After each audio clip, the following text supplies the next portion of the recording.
Nós estamos felizes, né? Porque confesso aos amigos, os parentes, que a gente fica muito feliz com o que aconteceu, né? Porque a família é uma coisa muito linda, né? Vale a pena pertencer a uma família e vale a pena ser família, né? Uma coisa é pertencer a uma família, outra coisa é ser família.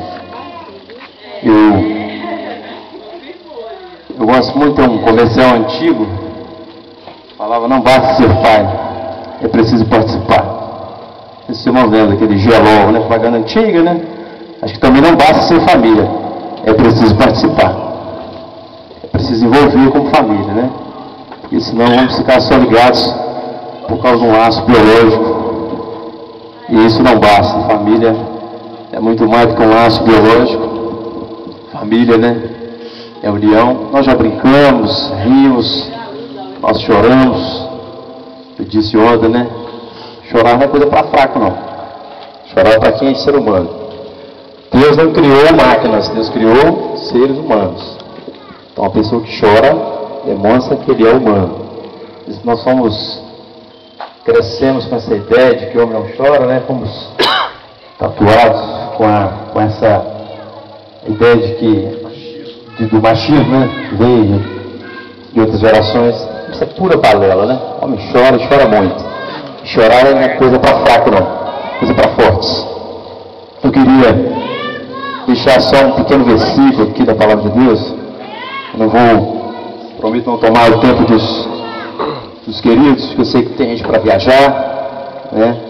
Daqui a pouco nós vamos deixar o microfone aberto para outras pessoas também falarem, né? E as fotos, né? E eu queria mais uma vez dizer, né, da minha alegria, dizer que quando o Ed Carlos, o Edivar, o Zé Eustáquio, né, pensaram nessa festa, também o Tiago, o André, né?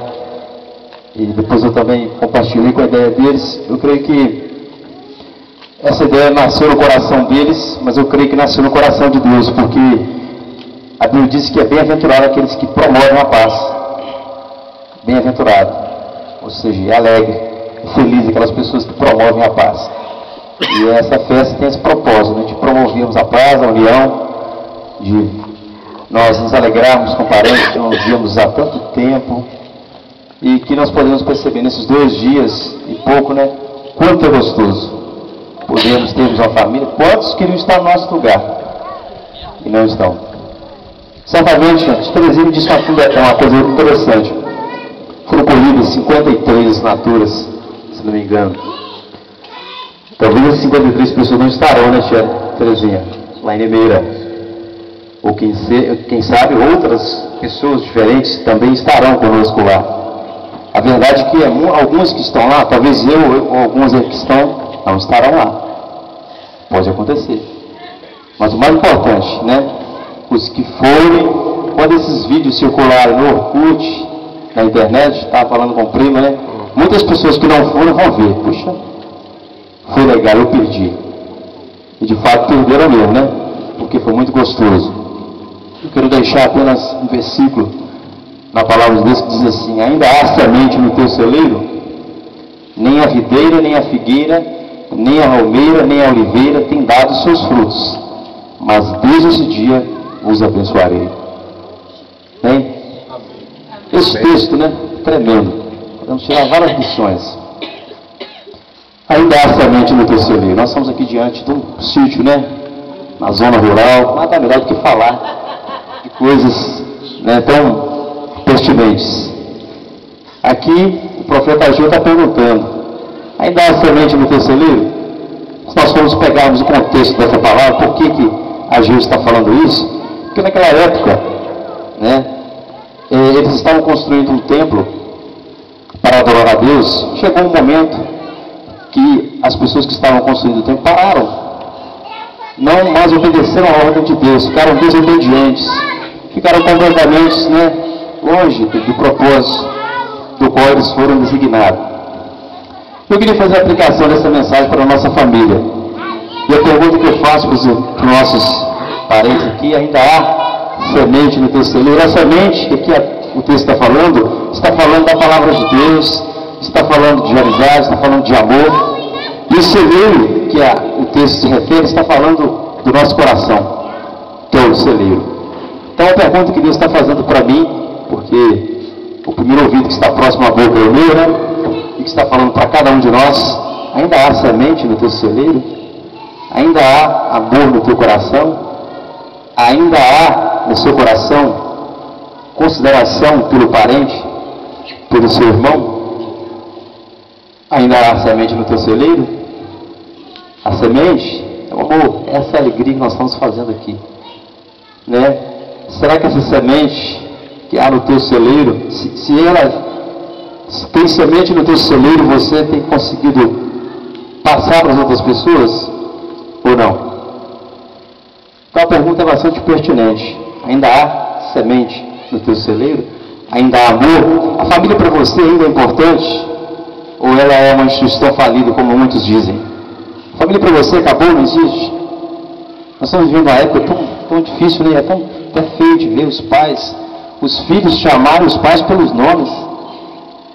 Se o pai chama Joaquim, ou Joaquim, como se fosse qualquer pessoa. Nós fomos criados de uma maneira, né? Levantamos de manhã, benção pai, benção mãe. Hoje os filhos chamam os pais pelos nomes. Acho isso tão feio, tão... né?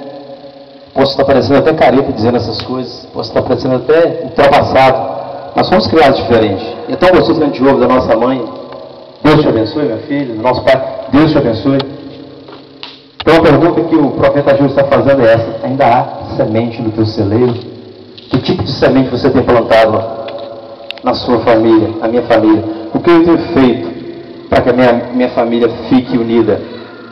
Qual a visão que eu tenho de família?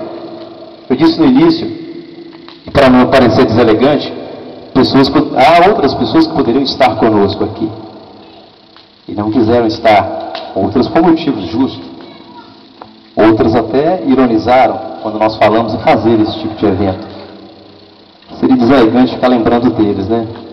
Muito mais legal ficar lembrando dos que vieram, dos que realmente acreditaram que essa festa ia acontecer, entenderam o propósito da festa, que é de unir, partilharmos, chorarmos se necessário for, abraçarmos, nos reunirmos. Ainda há semente no teu celeiro? É a pergunta que eu faço. E às vezes nós plantamos semente para que o meu tio e minha tia fiquem unidos, e às vezes nós não vemos nem resposta. As pessoas continuam inertes, mas continuem semeando. Não para de semear. Se você plantar e não colher, não fique triste não. Outros plantarão para você colher.